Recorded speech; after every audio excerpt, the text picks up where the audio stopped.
It's allergy season, guys. I've been sneezing like nonstop.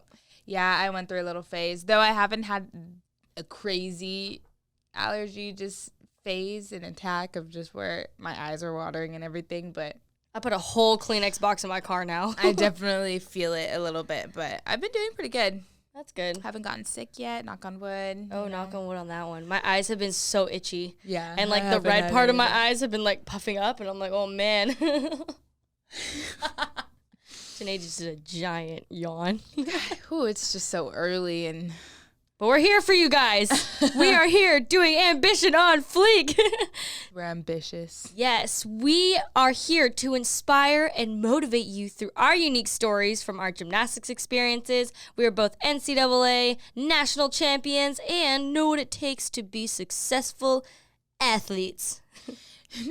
And through the sport of gymnastics, we learned the importance of balance, and when it comes to addressing the physical, mental, emotional side of life, I won't say we got it down packed, but we pretty much do, you know? You know, I feel like we don't have it, you know, locked in the bag because there's always room to grow, but I feel like when I talk to other people, I'm like, wow, I'm so wise. Okay, not to gloat myself, but oh my goodness. I actually feel like I've learned a lot through my gymnastics experiences that most people didn't have the opportunity to learn.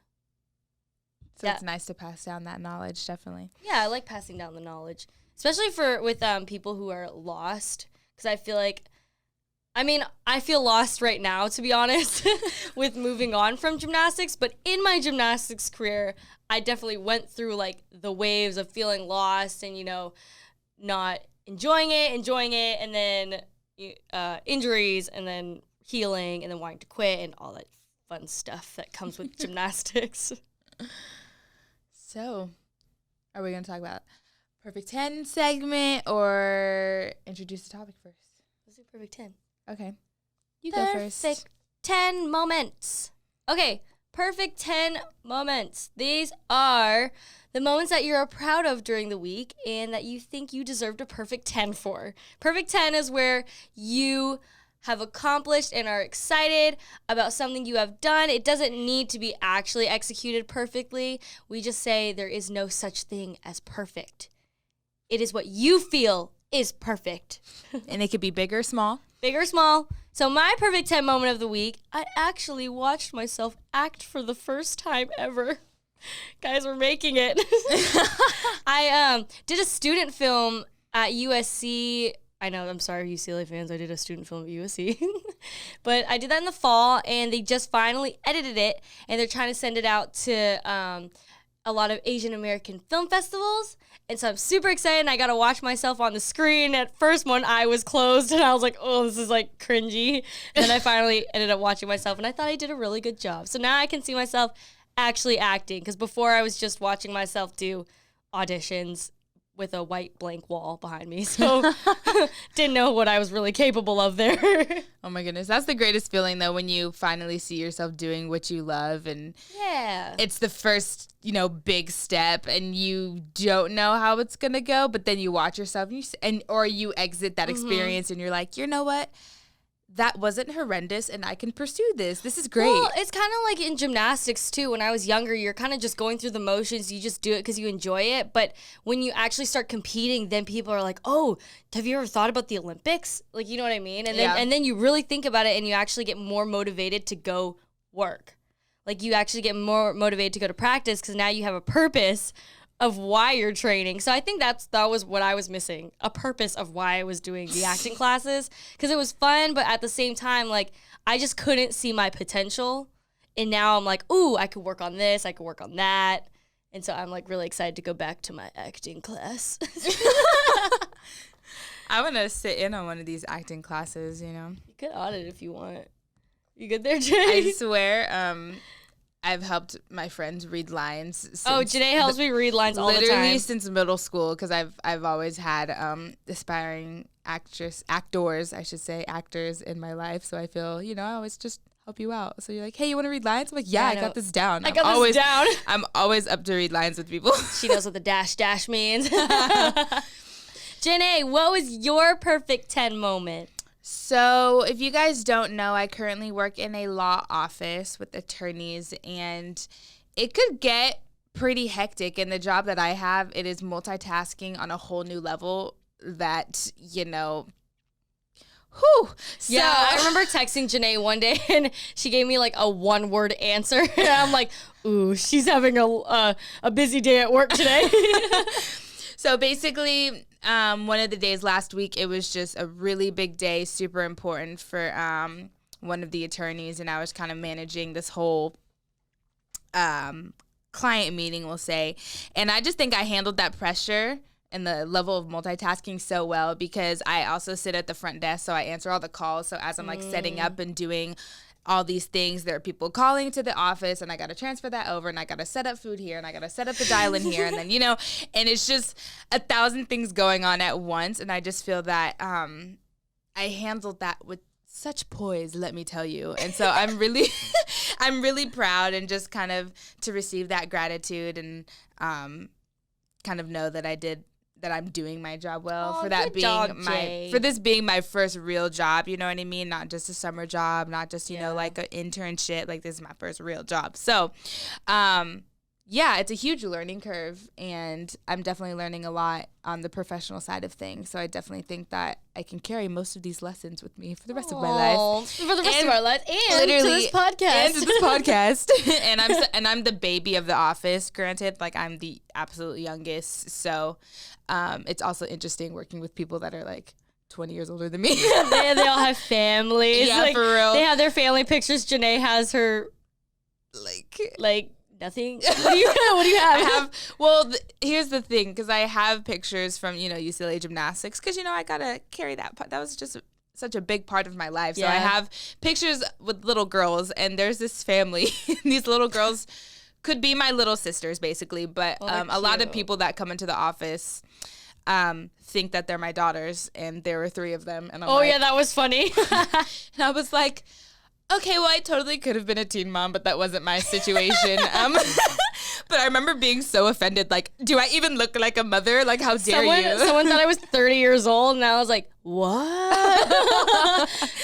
Because I was talking about like, oh yeah, like I feel so old now. Like I go to campus, and everyone's so young, and I'm like doing all these things, and I can't even get out of bed in the morning. And then the lady was like, how old are you? I'm like, oh, guess. I was like, I love this game when people guess my age, because like I get such a high range. And she was like, 30? I'm like, 30? I was like, what? Well, you're like more than halfway there. I'm 25. Okay, you're halfway there. You're about to be more than halfway there. I know. It's okay. In your chair anyway, like so the topic of the day is... All right, well, we love talking about our perfect 10 moments, and that is your time to gloat. So never think we are being cocky or overconfident. It is your time to gloat because it was your perfect 10 moment. Be proud of it. So when you're telling your perfect 10 moment to your friends, be proud of that moment. And then move on. All right. You want to introduce the topic? Yes. So the topic today that we are going to discuss is the concept of insanity. Sounds fun. Dun, dun, dun. A little crazy, huh? A little crazy. So basically, when we talk about insanity, we're talking about insanity, or I'm sure you guys have heard, the definition of insanity is doing the same thing over and over and expecting a different result, which, I'm sure you have either experienced already, or, you've been introduced to it, but you still don't understand it yet. But we're going to tell you a little bit of our stories and what our experiences have been with this. And let me just tell you, it's a learning experience and definitely a growth experience for sure, because, I think almost every athlete goes through this, or anyone in life in general, is where you think you're making a change in something that you want to accomplish, and you're trying to get to your goals, but you're not even close, or you're actually doing the same thing every single day. You're not really making a change, so it could be a small change, but it's not enough to expect a different result. So like in the gym, I used to do a lot of turns and spins. So you guys know, if you watch my gymnastics, I do a spin double on the beam. Spins are probably one of the most frustrating skills ever in gymnastics, because you can do thousands of them without really hurting yourself, except your mind. Something suffers. But if you think about it, if you're doing a spin over and over again and you're trying to stay on the beam and you're expecting a different result, and you think you're doing something different, you're going to drive yourself insane. So we always think about, like, even in routines in gymnastics or when we do like skills, our coach always says you need to make a dramatic change, because if you don't make a dramatic change, how are you going to expect a different result, which is actually like hitting the routine or staying on the event in a way. Right. Yeah. So I think we just want to talk about it more on like a day-to-day basis of insanity. It sounds a little crazy, a little cray-cray. but especially this will help kind of like help you with the concept of mental blocks. Because I think mental blocks is when people do the same thing over and over and over again, and it's hard to make that change to get to your goal. I just wanted to explain it from a personal experience, and I've totally been in this position of this situation of insanity and doing the same thing over and over, and especially when you're getting frustrated and you want to do this skill so bad, or you want to just get through the routine and you don't really realize that you're doing the same thing over and over. So let me just set this up for you real quick. I just want to touch on, it's not 100% fun. It's not fun at all. It's 100% not fun learning this whole insanity thing. But I want to say it was in the second half of my career at UCLA. So I want to say it was either junior or senior year. And it was when I wanted to keep my clear hip in my routine. Oh, yeah. So I had this idea in my head because I had this clear hip in my routine for so long. And I won Pac-12 bars with this routine. So I thought, no, let me just keep this routine the same because I won with this routine and this routine works for me. So I refuse to change it. If you don't know what a clear hip is, you can look it up. Yeah, it's, yeah. It's a basic skill. Yeah, very basic. Like you will learn 5. You will learn it at a young age. Like I think you can learn a clear hip at like 11 years old for all you non-gymnastics people out there. Yes. So I was really determined to keep this clear hip in, or I wanted to. This is just what I wanted to do. Granted, guys, I didn't need this skill. Like it was just really unnecessary. Janay was just stubborn. I had a 10.0 start value, which is what you start at in college. That's all you can start at. There's no bonus in college. Fun fact. So I didn't need this skill, but I just wanted to keep it in it. And for some reason, this day specifically, just my clear hips were not happening. And it was one of those days when I was the last person on the event. And I think everybody was out of the gym at this point. Like they had all left, or I don't know if everybody had gone to weights. But this girl, me, an upperclassman, was still on bars because I wanted to do this dang clear hip. So basically what was happening, I think I was with Chris Waller, of course, because, you know, he was the bar coach, and we just built this strong relationship of him coaching me. So basically what I would do, if you guys know what a clear hip is, I kept, like, clear hipping and then like falling over the wrong way. Like I don't know. She couldn't complete the skill. I couldn't complete the skill to do my major release move, right? Imagine doing a cartwheel and just bailing halfway. That's kind of what Janay was doing. I'm trying to put it in like I'm trying to like relate it to something. Or say, okay, you're walking up the stairs, but you're falling backwards as you're walking up and you don't make it to the other step. Yeah. And then you begin to question why. And like just wonder, like, why is this so hard and why is this not working? And you're like, I don't understand what's going on in your mind, and it's already taken too long. Guys, I've probably done more than like 15 clear hips at this point, and I just kept going up and trying it.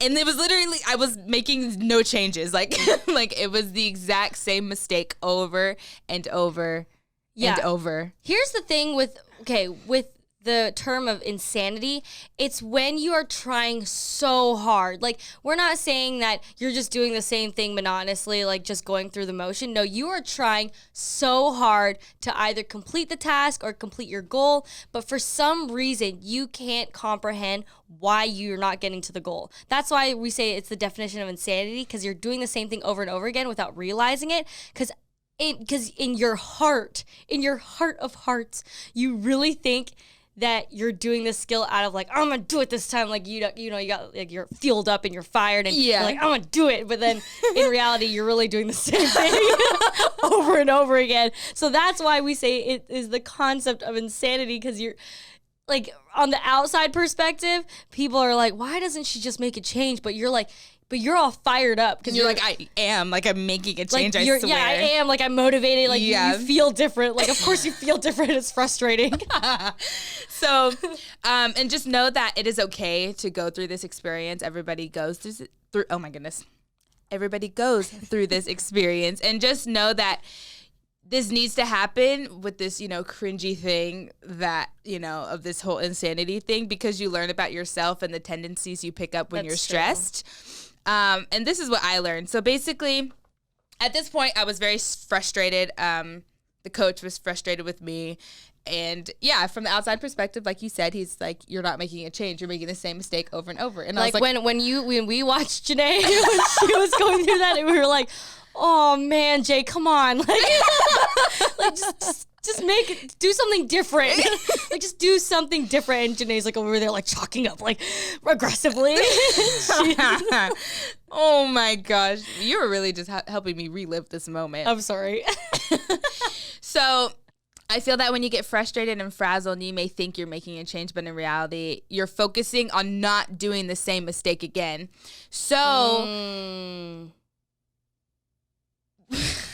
just let that I was like, marinate wow. for a second, yeah, right? Let that manifest in me. That was a great point, Janay. Thank you. Wow. I was like, dang, she put that in a really good way. That is the quote of the day. Which you think would make sense because you don't want to make the same mistake again, but we talked about the power of visualization before. Oh my God. Visualize. You really emphasized each word in that visualization. Oh my gosh, bro, this is so bad. Okay. I forget. Okay. Brandon, he really is just, I love it. He's like, this is the normal thing that we go through every day. It's great because we come in the morning, so I feel like we're even more loopy, which is like actually better for the podcast. Oh my gosh. So you think that it would make sense to think, okay, don't do this again. And we talked about the power of visualization before and how influential it could be.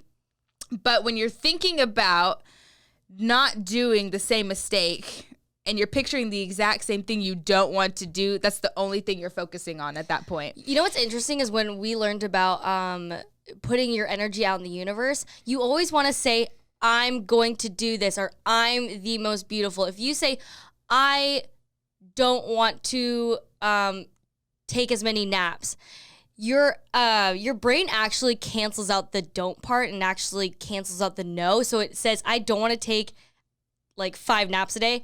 I want to take 5 naps a day is what your brain is actually saying. So it's interesting because you think by even putting a not in there or a no or any negative will cancel out. Your brain actually switches it. So it's like, I don't want to fail my test. Your brain is actually subconsciously thinking, I want to fail my test. As much as you don't want to think that, that is what your subconscious is telling you. Mm-hmm. And we learned this in our gymnastics career because we always had to give ourselves positive affirmation. But I had to learn that because that's really hard to do. Yeah, this was definitely I had to learn that the hard way because, and honestly, the points that I just made, I really had to look back and think, why the heck was I just struggling so hard in that moment? And why was I making the same mistake over and over? And like Peng says, you could totally feel different. You're like, I'm going to make this change. I'm not going to make the same mistake over again. Yeah. But, that's the only thing that's replaying in your mind. And then let's say you're working with a coach and you're afraid of what they're going to say the next time. And the only thing you want to do is not make the same mistake. But then it keeps happening. So it's just this vicious cycle. So instead, take a step back. I know we talked about this. I feel it's just we talked about this all the time. But taking a step back and just envision yourself doing the skill correctly or whatever you want to accomplish in that moment, whatever you're doing, because maybe even think about just one thing besides, oh, I can't do this again. Like, think of just one correction that the coach gave you or something completely different just to put you in a happy mindset rather than the frustrated one you were just in. Right. But I definitely think visualizing yourself doing the actual skill rather than thinking about just not doing it, for just that way. Yeah. For me, when I was training, when I would get super frustrated, I would just start crying. Like it was like frustration equals cry. Like it came hand in hand. And I think when I worked like that, I was working out of frustration, which was never good for me because then my mind wasn't in the right setting. And I actually, like what Janay said, I would do the same mistake over and over again. And I would focus on not making that mistake. And this is when I was younger. I just remember turns were like my worst nemesis sometimes. Like some days I could just not stay on the beam. Like it just wasn't happening. And I remember, but I remember being like, how do I even make a change? Like, how do I even stay on the beam? Because in gymnastics, it is the slightest movement. Like an inch could throw you off the beam. An inch too high could actually make you like land short or make you not complete the skill. So we're talking about inches here, or like centimeters. Like it's a very small change that you have to make. So when I was getting frustrated and I would kind of go through my insanity moment and the coach was mad at me, I was mad at myself, I had to dramatically make a change, which meant if I was falling on one side of the beam, I fell on the other side of the beam. And my coach and I actually talked about this, like when I was younger, they would say, you need to just go completely the wrong way. Something that happens in real life could be if you are in a relationship, let's put it in relationship terms, and you have a partner, right? And you're trying to console your partner. The worst thing you can do is the next time that something happens is console them the exact same way that made them frustrated. That would probably frustrate the living daylights out of the other person, which is why I say do something different. Even though you may think you're wording it in a different way, it's probably along the same lines as what you're comfortable with, but it's actually getting out of your comfort zone, which is really hard to do. But in real life, it happens all the time because we have the same tendencies that we do that, it's all about communication. But I'm saying in relationship terms because I think people have gone through this when people argue and they kind of respond to their partner in a certain way and they didn't like that response. But then the next time they do it, they do the same response. And it's like, didn't we tell you? Like, don't, like, the worst thing you could do is the same thing. Right. That just kind of made me think about, when you said console or go up to your partner in the same exact way. And it's kind of like a coach-athlete relationship. Bothers them more. And it made me think about, when you're kind of sad and someone comes up to you, you okay? Like, yeah. And then another person comes up to you, are you okay? Yeah. And like the more people that come up to you and ask you if you're okay, makes you more not okay. That's so true. And it's like the same thing over and over again, and it's actually making everything worse. Yeah. But until someone comes up to you and say, hey Jay, I really think that you're doing well, but you need to fix this, and you're like, okay. Like, yeah, you know what I mean? Rather than you good? Are you okay? And it's just the more it just gradually makes you less okay, even though they really do care about your well-being. Honestly, this happened to me kind of recently, But it was fine. I just needed to. Was this at work? Yeah. Janay told me, she was like, Peng, I went to the bathroom and just had a cry at work. I was so sad for you because I think I was calling. Was I calling you? Yeah, you did. I text her in bulks, guys, because really I know. Or I know just she randomly works. call me and I'm like, I'm at work. You're like, I know. I just need like 5 minutes. I'm like, Peng. Well, okay, yeah, we're talking business here. I'm not asking her about her day. I'm saying, Janay, we need to work on this podcast, and I have ideas for it, so I have to get it out and tell we're you. discussing logistics and stuff, and this was just one of those moments. But she just thought she always thinks I call her out of like pleasure. I'm like, no, I love you, but I know you're at work, so I'm gonna call you and have a little meeting with you right now. She always answers, Peng, I'm at work, right? Or you're like, Peng, I have 5 minutes. That's it. That's all I get with today. But yeah, so your whole consoling with the approaching in the same way made me think of that scenario. So I think, I know I'm not, please don't leave me hanging. I know I'm not the only one who has been through this. I've definitely been through that. You're going through some and like 1,000 people are coming up to you asking you if you're okay and you're not. And then it's just the 10th person. You're like, come on. Like the first okay is one sniffle. The second okay is one tear out of the eye. The third okay is like the hyperventilating. So, switch it up, Switch it up. Switch it up. Ask them to do something different. Rather than ask them if they're okay. Because you don't know which one you're on the list as far as. That's true. Well, y'all, before we, circle back to more insanity or how to be not insane. Can you say that again, Jay? But as much as I really like that version. Oh my gosh. So say the exact same thing or switch it up. No, I hope you put that in the podcast. That was funny. I think it's time for a quick break because, I'm crying a little bit from laughing at the moment. Thank you, Peng. Welcome, Jay. So we'll be back after this short break.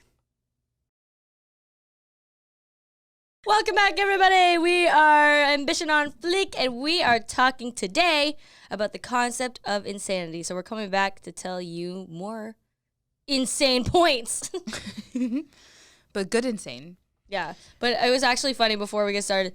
So we have a laptop in the center of our desk to kind of like look at our notes of what we wrote down. And Janay and I normally either meet up the night before or FaceTime and discuss points that we want to talk about. And this girl did not have like 60 points last night. I looked at the screen. I'm like, whoa, where did all these things come from? And I'm telling you, I was drilling it out. Because remember, I randomly wanted to make these croissant rolls. She's normally so tired at night. And this girl had the most energy. And she's like, I want croissant rolls.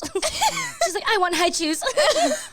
And then she would move from the couch to the table. Then we were taking pictures last night of like us working. And she was trying to be so candid. She was like having her hand on her face. Was not candid whatsoever. I was crying. You know when they say act natural, but you don't act natural? That's exactly what I was doing. She just went. Put her hand on her face. Act natural. Put her hand on her lip. So it's like when your crush walks over, act natural, and you're like, hi. That's funny. But anyways, back on topic. You were going to ask a question or... Yeah, I was going to ask, I feel like when people are listening to this podcast or they're just thinking, how do you know when to start or where to start? Because it's really hard to kind of step outside of yourself to see what you're doing because you really think in this moment you're doing something different, but apparently not because clearly the results aren't different.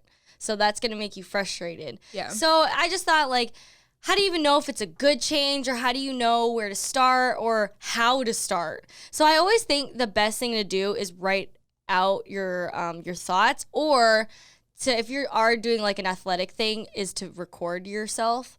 But if you can't do that, really think and step outside of yourself. And what I mean by that is think about how you are doing everything every single day, how, why, like what you think you're doing differently. But this is where I always say, your friends are your best friends or every person that you have access to is your resource. Ask them what they think on the outside. Like, hey, I've been really trying to get to this goal, but for some reason I feel like I can't. Like, what have you been noticing in me? And it's going to help when you have an outside perspective because they may tell you something that you didn't even know you were doing or what you weren't doing. You know what I mean? Mm-hmm. So I think that's really important to get outside perspective, but also multiple outside perspectives. I think so too. And I know it's scary to ask an honest question because you don't want to hear certain things. Like you don't want to hear that. I'm guilty of that. You're like, please tell me what I want to hear. Like say if you're trying to lose weight and you're eating salad every day for lunch and dinner or whatever that you think is really healthy, but on the outside you're eating like protein bars as snacks and like really heavy stuff as snacks. Oh, yeah. So I think subconsciously we know what we're doing wrong, but sometimes it's hard to admit it. Yeah. So it's almost like to asking your friend like, oh man, I've been trying to lose 10 pounds, but I don't know why I haven't been able to lose it. And they're like, well, you have been eating those like bars every single day. And you're like, oh, okay, I never thought about that. Yeah. Or they're kind of tell you like, hey, maybe you should change this up. I know you really like this one thing, but right. It's not that healthy for you. You know what I mean? So it's just kind of getting to that level of vulnerability. Hey, and that is a change in itself, to be honest. Just because it's not related to what you're doing, like physically, that's actually a mental change. And that is probably one of the best changes, I think. Yeah, I think mental so changes. Too. So I really think that like asking your resources and asking people for help too, or just to see like, what have you seen? It's kind of like when you go to your boss or like a teacher. Hey, I haven't been like doing so well on my test, but what have you been seeing from the outside that I've been doing wrong? And that is a level of bravery, I think, because I used to be so scared to ask people for like their opinions, or even go to the teachers, you know what I mean? Well, it's like you don't want to hear it, one. Two, you don't want to hear what you've been doing wrong. But I think if you really want something that bad, you're going to do the changes that you want to. And I think that's going to build, just think about how much trust it would build by even opening that communication with that person, you know what I mean? And then you will make... I feel that you'll make even more progress than if you were just trying to do it with yourself. So I'm just really focusing on the teacher thing. So, they really know how you work because they see how you work every day. And it's like a coach-athlete relationship. I think honestly, anything in life, people are such relationship people. People are such relationship related. People are such... What are you... We are built off relationships. People are built off relationships. There we go. Period. And going back to the teacher thing, because they're there to help you. So if you use that resource to the ultimate max, then you're going to get maximum results. Yeah. And so, Jay, I have a question for you, actually. Oh, here we go. I'm going to ask you a hard question since you've been so wise today. How do you know if it should be a small change or a big change? I think they should always be small changes because you talked about like your turns and if you're 1 inch off or whatever. Mm-hmm. And if I know a bunch of people have been told like, hey, you need to make a major change. Even if they say throw yourself over on the other side of the bar for all I care, you know what I mean? Because I've definitely heard that. That was my technique of getting myself out of the insanity moment. Yeah. So, but I think small changes are the best because then you can I just think that's just the best way to reach, because almost to learn, right? Almost to learn, yeah. And when you just think about it in the grand scheme of things, if you want to get to this goal, you're not going to take a major step to it. You know what I mean? That's true. That's just not how it works. You might be cheating then. So, I just think when it comes to, breaking that cycle of insanity or, you're doing the same thing over and over and you need to make a change, I think just make a small change. And that might just be take a step back and, change your mindset or actually like, hey, I'm going to focus on this one thing, or you know what I mean? Whatever that may be, rather than, because just know that I've definitely wanted to just throw myself on the other side of the bar just to make the coach happy. Yeah. Back at home, man. I think I agree with all those points too. And like the small changes will help also you understand step by step of what is happening. And also I think sometimes you have to do little small changes in order to make the big change. Exactly. Because unless you're really feeling brave, and I just remember sometimes to break myself out of the cycle of insanity, I had to do something completely different. Like I say that because I had to do something that would just get my mindset off of what exactly I've been doing every single day, and then I could start working on the small steps back to where I wanted to be. So like mine was almost like the opposite of what you're saying. Right. I had to do the big step first and then do the little steps. Mm-hmm. Only because then it would help me almost reset my brain. Yeah. And just know that everybody's different. So, if you want to take pangs and you need to make this major change before you take little baby steps, and that's cool. Oh, yeah. You're saying like you could take my way or your way. Yeah. Oh, so it's just kind of learning which works best for you, and you may need to try both to figure that out, but that's okay because once you do learn how you work best, then you'll be more productive, and it's just a growing experience. Everything is a growing experience. Be proud of yourself if you really understand yourself a little better. Like maybe, and every day is different. Some days I actually worked really well out of frustration. Other days it was living hell. So like it really depends on how you're feeling almost that day too. But again, like everyone works in such different ways. Like maybe none of our techniques from Janay and I will work for you. I don't know. I hope that we can give a small advice, but maybe none of our techniques work. But I'm just saying because there are so many people out there that definitely work differently than Janay and I too. But this is the way we have learned or experienced from our sports and in life and stuff. Right. And I also just want to encourage to not get frustrated if it doesn't click right then and there. You know what I mean? Because let's say you want to try this out and you don't get it, or you're trying really hard and you don't even know how to make that first step. That's okay, because I had to go through that. Peng had to go through that. It comes on different levels. So just know that it's a process. And like I said before, we're all very different. And you know, it may take longer than a day or two, you know what I mean? But just know that you are making the conscious effort to make a change in the first place. Was it Einstein? Some really smart scientist. E equals MC squared. E equals MC squared.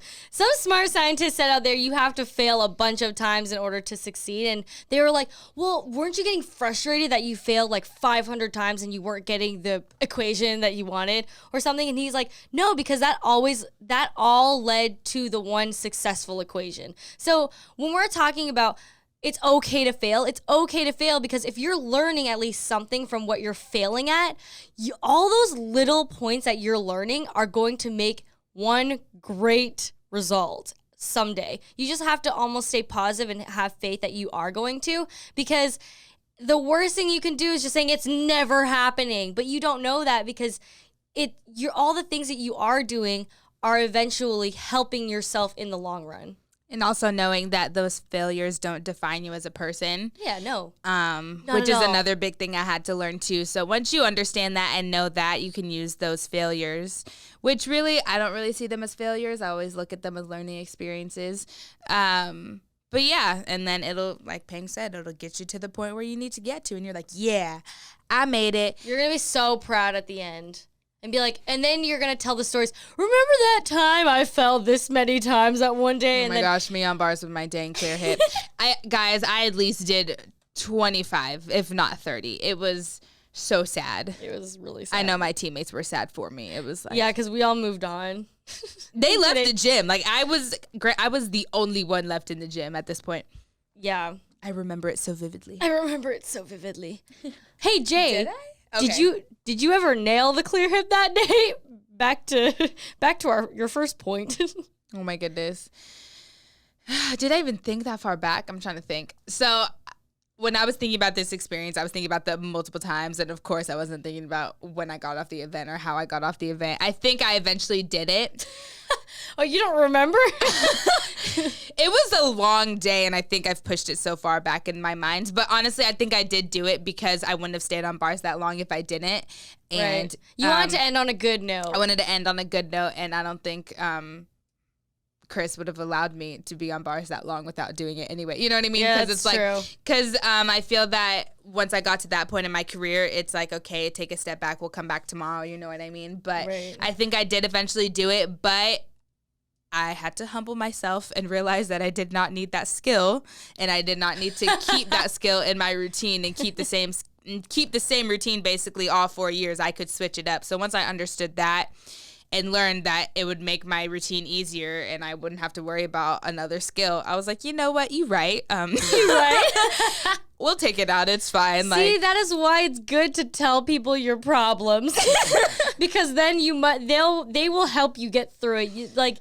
It is okay to ask for an outside perspective. Oh my goodness. So yeah, y'all, it made my routine easier. I wasn't as tired. I didn't have to worry about, oh my gosh, because clear hips were really fun for me.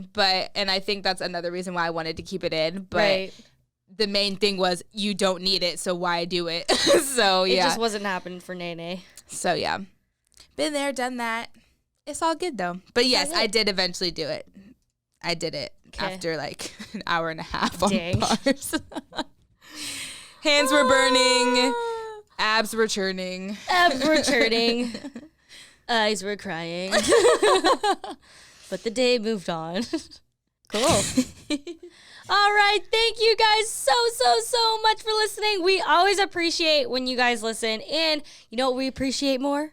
Is when you subscribe, like, rate, comment, and share this podcast. So please do Janay and I a favor and just be ever so kind. On wherever you listen to those podcasts. Yes. All right. You are listening to Ambition on Fleek, and we can't wait to see you next time. If you have any questions, make sure to tweet at us. Tweet at us at Peng Peng Sealy and at Janay Honest. Hashtag Ambition on Fleek. So we know which questions and topics to look for. Yes. So on that note, Peng Peng Sealy and Janay Honest are out. Peace.